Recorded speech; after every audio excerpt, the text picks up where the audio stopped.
మనం ప్రతిరోజు చెప్పుకుంటూనే ఉన్నాం. రిజల్ట్స్ వస్తున్నాయి, పిల్లల్ని ఏమీ అనకండి, పోతే పోయింది ఎగ్జామే కదా, మళ్ళీ నెక్స్ట్ టైం రాసుకోవచ్చు అని చెప్పేసి మనం చెప్పుకుంటూనే ఉన్నాం. ఇది చూడండి, ఇద్దరు ఆడవాళ్ళు, పైగా తల్లి కూతుళ్ళ మధ్య పొడుచుకునే స్థాయి దాకా వెళ్ళింది. కేవలం మార్కుల గురించి అని అసలు చెప్పుకోవడానికి కూడా చాలా బాధాకరమైన విషయం. అసలు తల్లి పద్మజ, కూతురు సాహితి, కర్ణాటకలో బెంగుళూరులోని ఇలాగే మనకు వచ్చినట్టే అక్కడ రిజల్ట్స్ వచ్చాయి. ఓ 40 మార్కులు తక్కువ వచ్చాయని కూతుర్ని తల్లి అడిగింది, ఎందుకు వచ్చాయని. అక్కడ వాళ్ళిద్దరి మధ్య మాట పెరిగి ఇద్దరు పొడుచుకునే స్థాయి దాకా వెళ్ళారు. కత్తులు తీసుకుని పొడుచుకునే స్థాయికి వెళ్ళిపోయారు. అంటే అసలు ఎక్కడికి వెళ్ళిపోతుందండి. మన పిల్లల్ని ఎవరన్నా ఒక మాట అంటేనే మనం చాలా బాధపడుతూ ఉంటాం కదా, ఒక తల్లిదండ్రులు అయితేనే.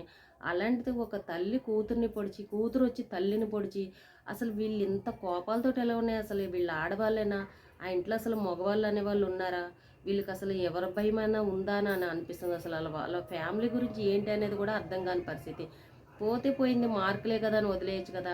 తల్లి అడగడం, దానికి కూతురు కోపం వచ్చి కత్తితో పొడిచేయడం, ఇద్దరూ చెరో కత్తి తీసుకుని పొడి చేసుకున్నారు. కానీ కూతురు చనిపోయింది, తల్లి ఐసీయూలో ఉంది.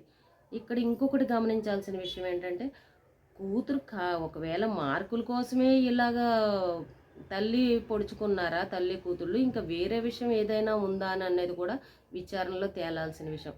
ఏది ఏమైనా కానండి, ఈ రోజుల్లో పిల్లలకి ఒకవేళ వాళ్ళు నిజంగానే తప్పు చేసినా కూడా వాళ్ళకి సముదాయించి చాలా నిదానంగా చెప్పుకోవాలండి. అంతేగాని ఇలా కోపాలకు పోయి ఆ టైంలో వాళ్ళు ఏం చేస్తారో మనకు తెలియదు, మనం ఏం చేస్తామో తెలియని పరిస్థితిలో చేసుకుని ఆఖరికి ప్రాణాల మీదకి తెచ్చుకొని, అసలు ఈ పరిస్థితి ఎవరికి రాకూడదనే కోరుకుంటున్నాను. అసలు ఆ అమ్మాయి మరి మార్కుల కోసమా, లేకపోతే ఇంకా వేరే ఏ విషయమైనా ఉందా అనేది కూడా ఆలోచించాలి. ఇంత పొడుచుకునే స్థాయి దాకా వెళ్ళారు అని అంటే అక్కడ అంత మాట ఏం మాట్లాడుకున్నారు అనేది కూడా మనకి తెలియాల్సి ఉంది. అసలు ఇంత దారుణంగా ఉన్నారా ఇద్దరు ఆడవాళ్ళు, పైగా తల్లి కూతుళ్ళు.